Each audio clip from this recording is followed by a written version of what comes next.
después del estallido y ante esta pandemia que nos ha acorralado en los hogares, difícil llegar de la calle y a estar en este encierro. No obstante, yo creo que el movimiento social que se instaló desde octubre del 18 en favor de la nueva constitución es tal vez inédito en muchas partes del mundo, porque se trata de un movimiento social que exige una nueva constitución, pero en general las constituciones son verdaderamente productos de las élites, ¿no? Y en Chile tenemos la de los 33, que evidentemente era muy oligárquica y correspondía a un estilo de vida latifundista. Luego en el 25 tuvimos una que aspiraba ya más en un tono liberal y que de ahí estuvo rodeada por un asunto muy importante para el género, que son las leyes laicas. Porque lo que ocurre es que el género y la familia ha sido muy marcada por las ideologías católicas, no laicas. Y la lucha ha sido muy grande a dos niveles, a nivel de pensar el género y las familias, las relaciones sociales, como relaciones laicas, o pensar la familia desde una perspectiva como universal, esencial, eterna, mandatada por Dios. Esas luchas de esos debates estaban en curso durante el 25, que era el momento de la antigua constitución. Ahora, la constitución del 80, como sabemos, es una constitución altamente autoritaria y favorece en gran medida al Estado subsidiario. Entonces, el género de la constitución de hoy día, esta constitución que se está instalando desde los movimientos sociales, eh, pugna por un Estado más solidario, al mismo tiempo que un Estado garante de derechos. Pero para que nosotros pudiéramos tener un Estado más solidario, tendríamos que pensar que el género, los movimientos feministas han estado durante unas 2 décadas luchando por el reconocimiento, porque si tú no eres reconocida por la ilustración, por la modernidad, sino como un sujeto varón occidental, universal, sin cuerpo, sin raza, sin territorio, malamente puedes llegar a tener una representación profunda, real, concreta en una constitución. Entonces el derecho al reconocimiento tiene todo que ver con este momento, porque si pensamos que el movimiento, el estallido de octubre del 18 viene justo después de mayo del 18, que fue un movimiento feminista inédito en este país, tremendamente masivo. Entonces tenemos que dar cuenta del hecho de que estamos pasando, fíjate, por un momento de gran transición hacia un nuevo orden civilizatorio, de una democracia mucho más participativa, en donde quienes estemos expresadas en la Constitución, primero tenemos que ser reconocidas como sujetos, y las mujeres no hemos sido reconocidas como sujetos prácticamente durante todo el patriarcado. ¿Qué quiero decir con sujeto?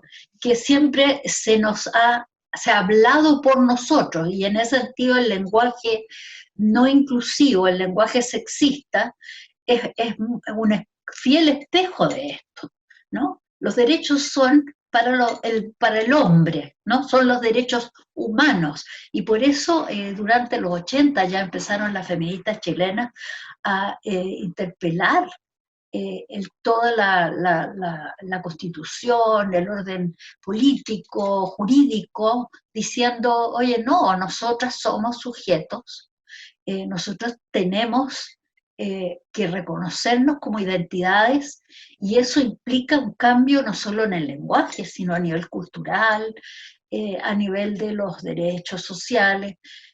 y curiosamente todo ese movimiento que lucha por ese reconocimiento de identidades distintas, diferentes, dentro de la ciudadanía, es un movimiento tan importante en medio de la dictadura, y es el movimiento que planteó la democracia no va si la mujer no está, o democracia en la casa, democracia en el trabajo y democracia en la ley.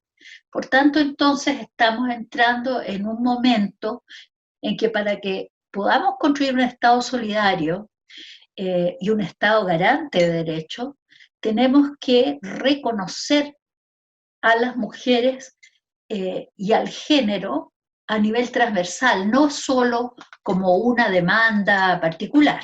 La Constitución debiera tener el cruce de género, y nosotras decimos cruce de género, raza y clase, pueblos originarios, a nivel transversal. No nos basta con tener un artículo, tenemos que pensar una constitución con sujetos múltiples que son reconocidos, que adquieren estatuto de ciudadanía con cuerpos y territorios, y que además, para que de verdad tengamos esta nueva constitución que todas y todos deseamos, tiene que haber una participación de los pueblos originarios, de las mujeres, una constitución paritaria desde su propio origen.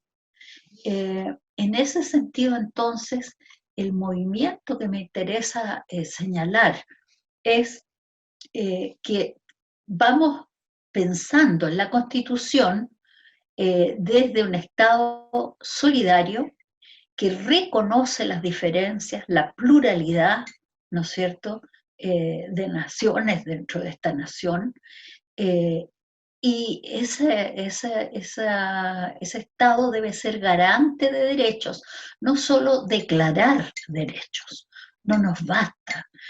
Con que se diga queremos un derecho a la educación, derecho a la salud, queremos un Estado que garantice esos derechos. Y así como que queremos un Estado que garantice esos derechos, también queremos un Estado con paridad de género, y por tanto esa constitución nueva debiera ser redactada con paridad de género. Ahora, ¿por qué esto de un Estado garante de derechos? ¿Y de qué derechos estamos hablando? Entonces, evidentemente estamos hablando del derecho de las personas a ser reconocidas como sujetos ciudadanos. El derecho, los derechos sexuales, por ejemplo, los derechos reproductivos, que todavía no están garantizados por la Constitución del 80. Queremos derechos sociales, derechos laborales. Piensa tú que en la Constitución del 80 el derecho a huelga no está contemplado, y de hecho para el sector público, cada vez que nosotros entramos en huelga como trabajadores y trabajadoras del sector público, entramos en la ilegalidad. Eso es insólito para un Estado, entre comillas, democrático y moderno. Entonces, derechos humanos, derechos sexuales, derechos sociales, derechos laborales. Pero sobre todo los feminismos hemos estado insistiendo en que no basta con declaraciones, que deben ser garantizados. En las palabras de una gran jurista costarricense, Alda Facio, se trata de derechos sustanciales, no meras declaraciones. Ahora, los mandatos de género que a nosotros nos interpelan para repensar la Constitución que queremos, tienen que ser democráticos, igualitarios, tienen que pensar transversalmente la equivalencia de hombres, mujeres y de LGTB y disidencias sexuales, y que garanticen incluso desde las declaraciones que no va a haber discriminación, ni segregaciones, ni violencia. Nosotras en este momento no estamos protegidas constitucionalmente contra la violencia de género, y de hecho nos hemos demorado como país durante prácticamente toda la transición para que una de las acuerdo que se tomó y se firmó de la CEDAW a nivel internacional, el tratado de la CEDAW contra la violencia hacia las mujeres. Ese tratado, fíjate que hasta la época de la presidenta Bachelet, en el segundo gobierno, recién se instala eso como un proyecto de ley que garantice la no violencia, y está todavía, tengo entendido, en el Senado, no ha sido todavía aprobado, y es muy interesante porque se plantea la violencia no solo a nivel simbólico, no solo a nivel de la discriminación, sino que se plantea la violencia hacia las mujeres en los ámbitos de doméstico, público, violencia en el pololeo, violencia de género, eh, pero también, fíjate, a nivel económico. O sea, la violencia económica, la injusticia, el hecho de que las mujeres no tengamos igual salario por igual trabajo, se constituye en la CEDAW a nivel internacional como una violación, como una violencia de nuestros derechos básicos. Y eso todavía no lo hemos aprobado, y en el fondo, ¿no es cierto?, aguarda otro tipo de aparato legal, jurídico, que esté mucho más al día con el hecho de que las mujeres ya representamos más o menos la mitad de la fuerza laboral en Chile. Somos un poco más de la mitad a nivel poblacional, pero ya nos hemos incorporado a la fuerza laboral en un altísimo porcentaje.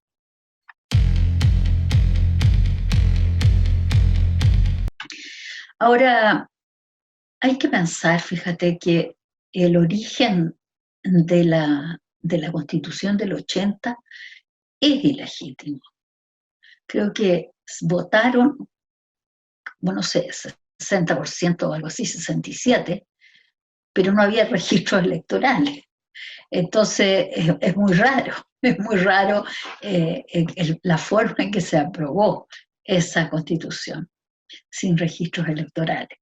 Ahora, creo que cuando pensamos en una Constitución, tenemos que entender que una cosa es el texto, otra cosa es el origen del texto, y otra muy distinta es la interpretación.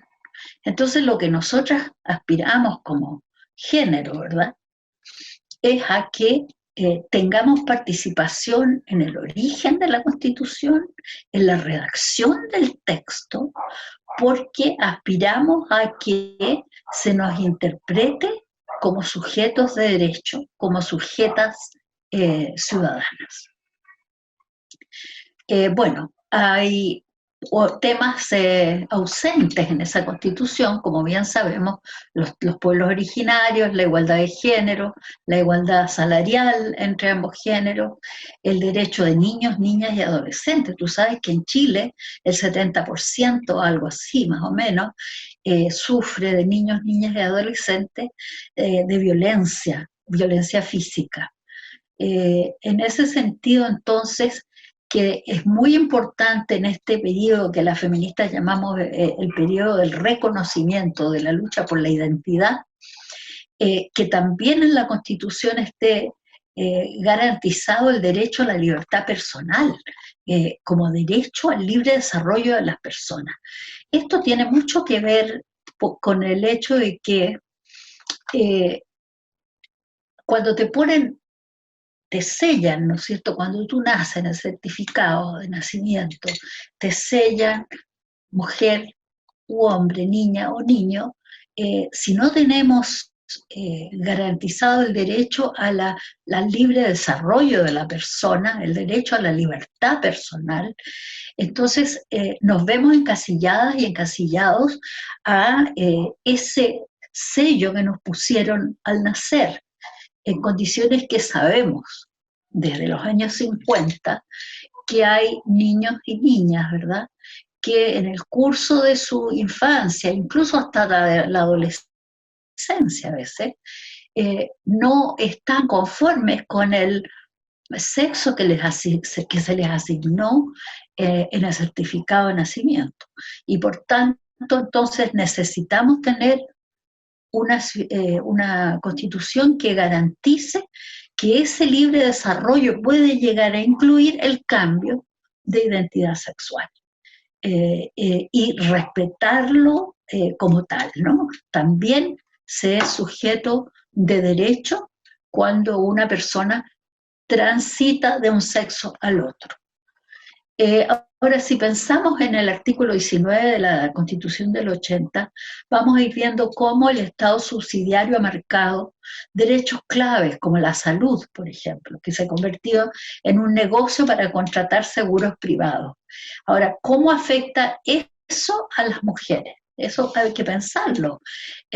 Primero que nada, por razones de la forma como hemos constituido la brecha entre lo privado y lo público, las mujeres tenemos enormes lagunas, tanto para las pensiones como para las, el seguro de salud, ¿no? Porque es privado eso.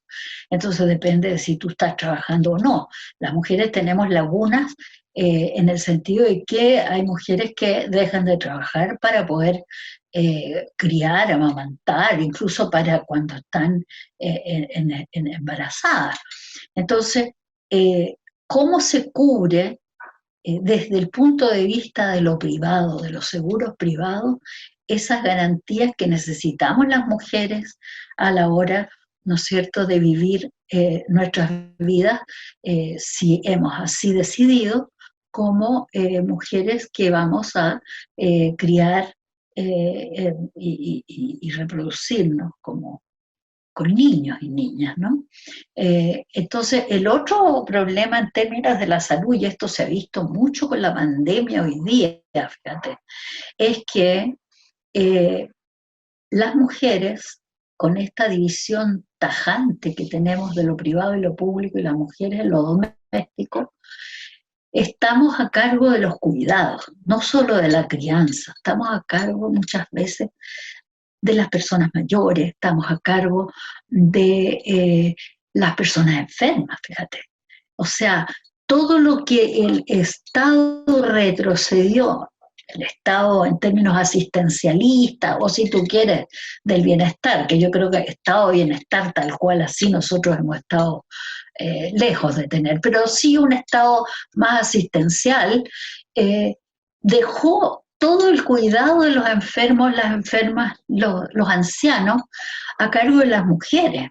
Cuando al estar las mujeres en la pandemia, en las casas, haciendo teletrabajo, a veces 9, 10 horas diarias, al cuidado de los niños y niñas, al cuidado de los enfermos y los ancianos, bueno, allí ha quedado plenamente evidente la precarización enorme que tenemos para un sistema nacional de cuidados que francamente tiene todo que ver con la salud y tiene todo que ver con garantizar una vida digna para las mujeres, los niños, las niñas y los ancianos. O sea, el artículo 19 de la actual Constitución, en el fondo, va contra todo eso al plantear la salud como un negocio. Lo mismo ocurre con el negocio de la educación.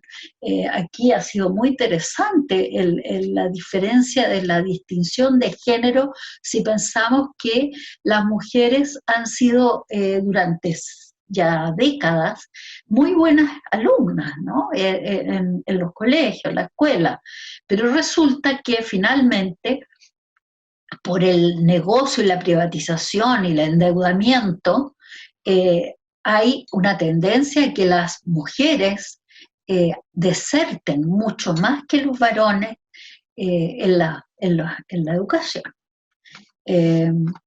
Bueno, ya habíamos dicho que en el artículo 19, número 16, se niega el derecho a huelga, ¿no?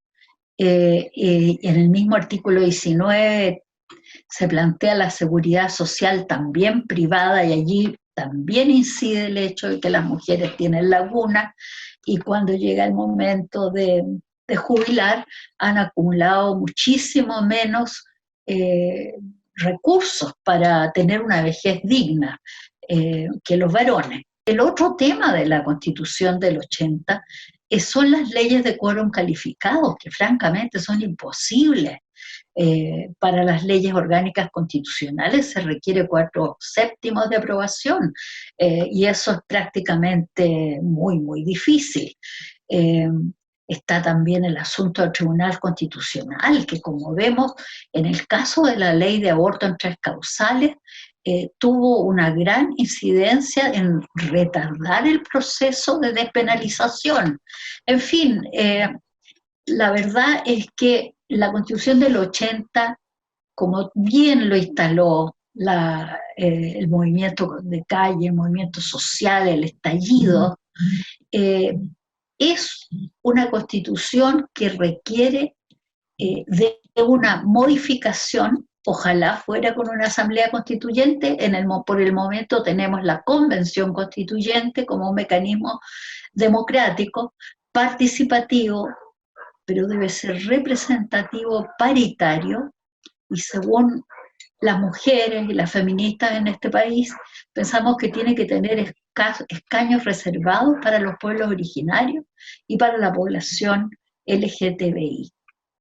Ese tipo de mecanismos, ese tipo de constitución, ¿no? Con participación democrática, paritaria, puede implicar ni más ni menos que la posibilidad de generar mecanismos que corrijan los vicios autoritarios y los vicios de la representación neoliberal y liberal de la que adolece la Constitución del 80.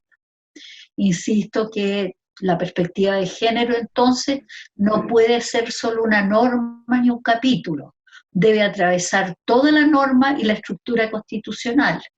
Debe también, fíjate, yo creo, ser una parte integral como sujetas de derecho, como sujetas constituyentes, de la redacción del texto.